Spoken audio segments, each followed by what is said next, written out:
Childbirth looked very different 700 years ago. No hospital corridors, no trained obstetricians waiting behind sterile doors, no ultrasound revealing what was happening inside the womb, no machines measuring the baby's heartbeat. Instead, there was a small room, a burning fire, flickering candles, and a woman preparing to face one of the most dangerous moments of her life. Outside, the medieval world continued as usual. Horses moved through muddy streets, merchants called from crowded marketplaces, church bells marked the passing hours. But inside this room, time seemed to stop, because a new life was about to enter the world. And beside the fire stood an unusual object, a heavy wooden chair. It had a high back, strong arms, and an opening cut into its seat. This was not an ordinary chair. It was built for childbirth, and in an age when giving birth could become a battle for survival, this simple piece of furniture may have offered women something precious: support, strength, and a better chance to bring their children safely into the world. This is the story of the medieval birthing chair, and the women who relied on it. The labor had begun. Inside the house, women moved quietly from one task to another. One warmed water over the fire, another folded linen cloths, a third prepared oils, herbs, and simple remedies. The room was warm, crowded, and tense, but one person remained calm: the midwife. She had attended births for years, perhaps decades. She had seen quick deliveries, long and painful labors, healthy babies, and births that ended in tragedy. Her knowledge did not come from a university. In medieval Europe, most midwives learned through experience. They watched older women. They assisted at births. They remembered what worked and what did not. Their knowledge was passed from one generation to the next, not through printed medical textbooks, but through observation, memory, and practice. The midwife examined the laboring woman. She watched her breathing. She listened to her cries. She studied the rhythm of her contractions. Then she turned toward the wooden chair. It was time. At first glance, the chair looked simple, but every part had a purpose. Its back supported the woman's body. Its strong arms gave her something to grip. Its wide base helped keep it steady. And at the front of the seat was an opening, a space carefully designed to allow the midwife access during delivery. The woman was helped into the chair. She sat upright. Her feet pressed against the floor. Her hands tightened around the wooden arms. Behind her, another woman offered support. She held the laboring mother beneath the arms or around the shoulders, helping her remain steady as each contraction passed. In front of the chair, the midwife waited. She watched, she listened, and she prepared for the moment when the child would appear. This was not merely a chair. It was a tool shaped by generations of experience. For much of human history, women gave birth in upright positions. They squatted, they knelt, they stood, they leaned against family members, they sat on stools. The medieval birthing chair supported this ancient tradition. Unlike a modern hospital bed, it did not place the mother flat on her back. She remained upright. She could shift her weight. She could brace her feet. She could lean forward. And with every contraction, gravity could help the baby move downward. The people of the medieval world did not understand childbirth through modern anatomy. They knew nothing about hormones. They could not see inside the womb. They had no scans, no monitors, no scientific explanation for the complex movements taking place inside the mother's body. But they had watched childbirth for centuries. They understood something through experience. Some positions appeared to help, and the birthing chair allowed the mother to remain supported while keeping her body active. Her legs were not useless, her hands were not still. She was not simply waiting for others to deliver her child. She was participating in the birth with her entire body. The chair was important, but the most valuable person in the room was the midwife.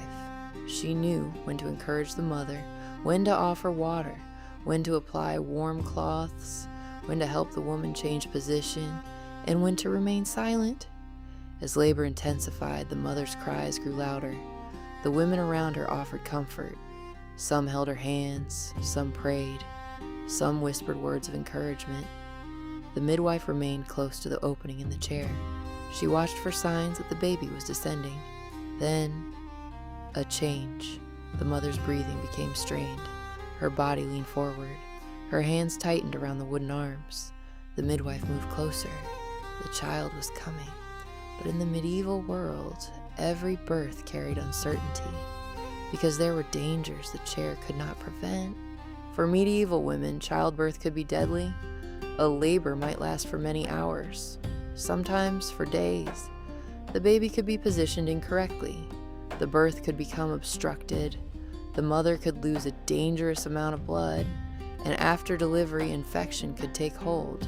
The people in the room could not see the microscopic organisms responsible. They did not understand bacteria. They had no antibiotics, no blood transfusions, no emergency operating rooms. If a complication occurred, the midwife had only her experience, her hands, and the limited tools available to her. The birthing chair could support a natural delivery, but it could not stop severe bleeding. It could not correct every difficult position, and it could not guarantee that mother and child would survive. That was why childbirth was surrounded by fear, and why faith became part of the birth room. As labor continued, prayers were spoken. Some women called upon saints associated with childbirth. Religious objects might be placed nearby.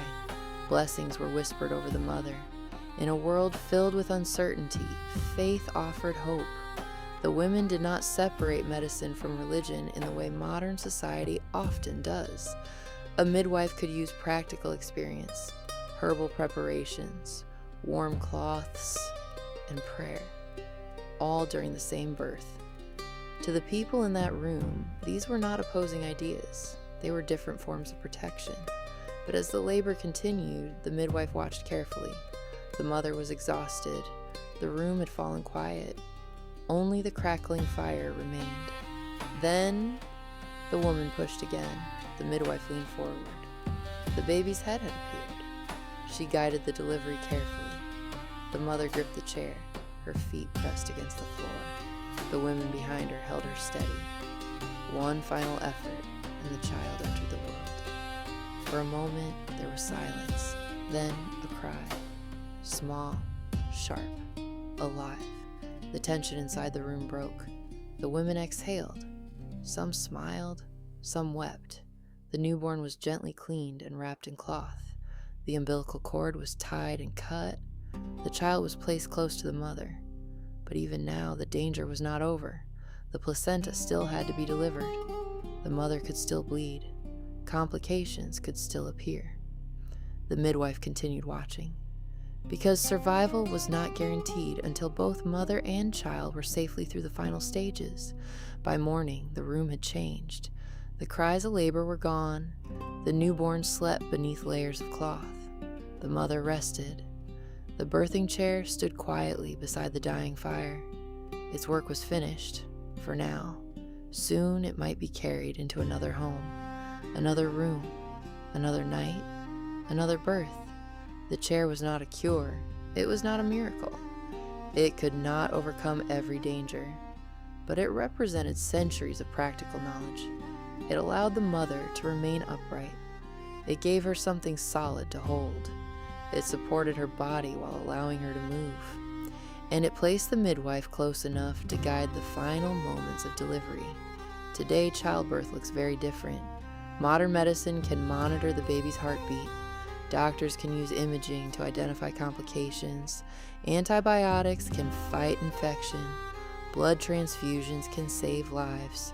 Emergency surgery can help when labor becomes dangerous. But one ancient idea has never disappeared: the value of movement, the value of support, and the value of upright birth positions. Modern birthing stools, supported squatting positions, labor chairs, and other techniques reflect principles that women understood long before the modern hospital existed. The medieval birthing chair may appear primitive, yet its design reveals something surprisingly practical. The mother was supported, not restrained. She was upright, not motionless. She was surrounded by experienced women, not left alone. And although medieval childbirth was filled with danger, The chair gave women a way to use their own strength. 700 years ago, a woman entered a candlelit room. She knew there were dangers. She knew that childbirth could change everything. Around her stood women who had witnessed the same struggle before, and waiting beside the fire was a simple wooden chair, worn by use, built for strength, designed to support the moment when one life became two. There were no machines, no monitors, no sterile hospital walls, only the midwife, the mother, the women around her, and the ancient knowledge carried from one generation to the next. The medieval birthing chair was more than a piece of furniture. It was a symbol of survival, of shared experience, of women helping women through one of life's greatest risks and one of its greatest miracles. Childbirth looked very different 700 years ago, but the purpose of that ancient chair remains timeless, to support a mother as she brought new life into the world. What other forgotten tools shape medieval life? Subscribe to the Medieval Codex, where history reveals the tools, traditions, and forgotten knowledge of the Middle Ages.